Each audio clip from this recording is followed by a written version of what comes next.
Hi everybody, part 3. As you can see, all the gash pipe work underneath the bath is all gone now. It was a long hard day yesterday because the pipework section was moderately the easy section, but the replacing the leaky cylinder and getting the heating working. Now, we had a towel row in here, we've lived here for 5 years, it's never worked. Basically because it was piped up wrong and didn't have a big enough feed focus. So now we've got, I don't know why it won't focus today.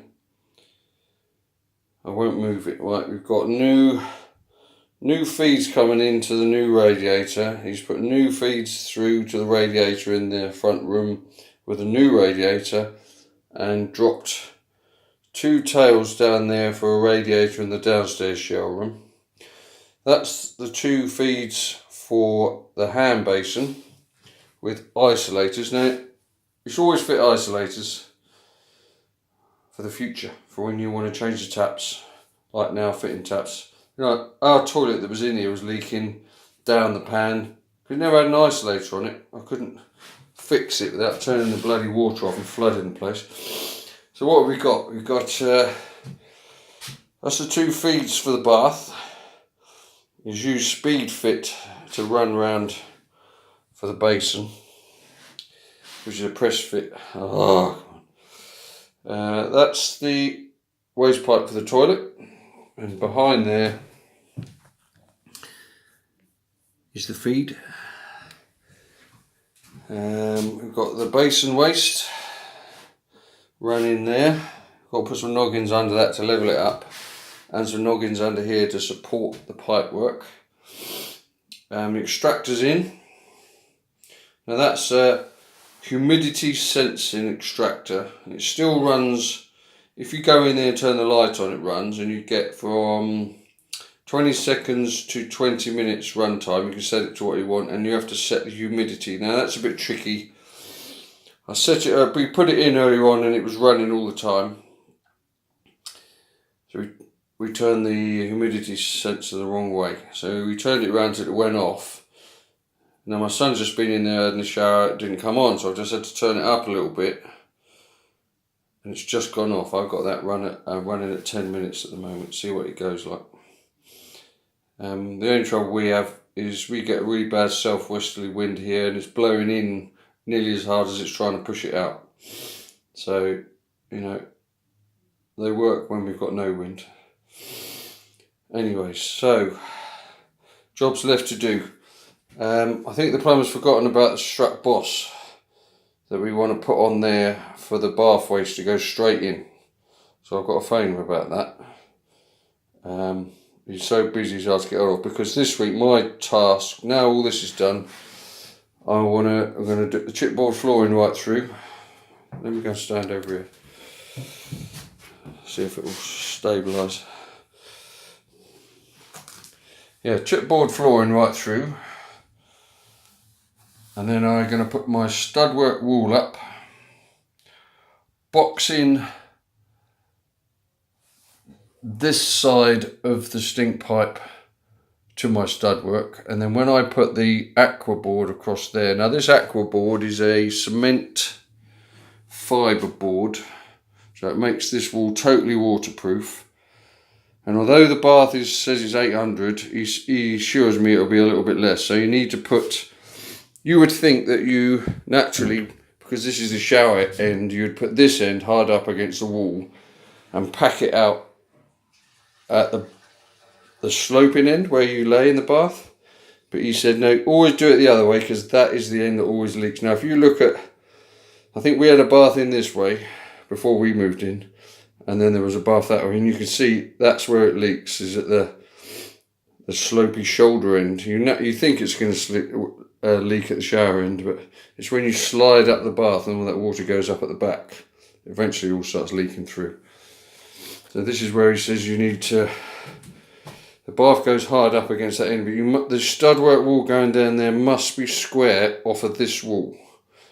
because 9 times out of 10 your walls aren't square. So if you just measure off of this wall, the bath goes in on the piss, and you can't seal it at this end or that end, and it makes it really hard to level it all out. So we square off of that end for the stud wet wall running that way, no matter what the deviation is as you go up, because that doesn't matter. So yeah, floor in, stud wet wall in, box that in, put some insulation down there, and put my fibre wall up here. See what the difference is between the end of the bath and the wall for some very thin battens, because there's going to be aqua board on that wall as well.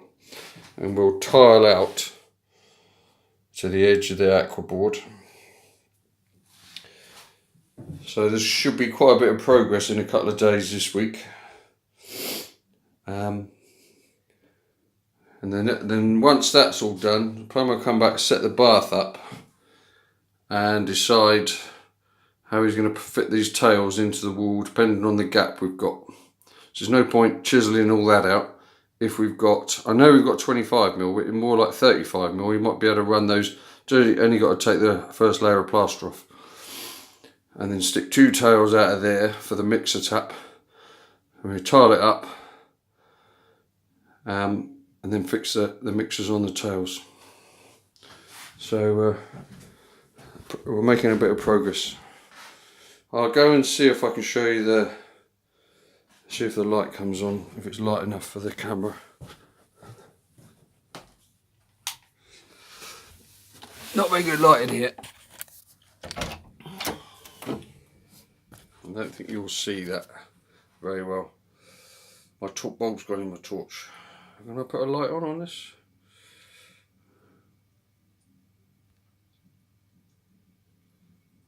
That's as good as it'll go. I think, right, yeah, all those pipes had to be renewed. 22mm pipes had to run under the floor for the heating. And the new cylinder. Sorry about the light. Anyway, let's get back in here. Anyway, that's part 3. Any tips for today? I stuck a bit of, I unwrapped something and stuck some, when we didn't have that pipe in and I showed you it was leaking on that corner, I stuck a plastic bag in there. That leak was so small, not thinking that the leak would fill the bag up with water. It went down the pipe, gone. I found it. I lifted the manhole cover down the way and found it down there because the pipe was backing up. So don't stick a plastic pipe in there. That's my top tip for today. And watch these boards.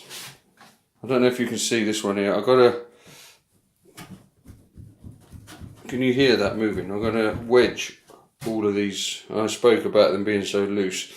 Our old bath, when you walked in here, you could hear the chipboard moving all the time. I don't know if it was this moving. They were nailed down.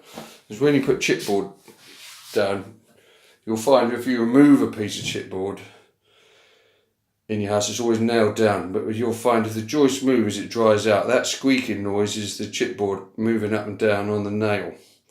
So that's why nowadays they always screw chipboard down. And also it makes it easier for getting it back up if you need to. So part 3, thumbs up if you like it. Subscribe if you like. Okay, bye.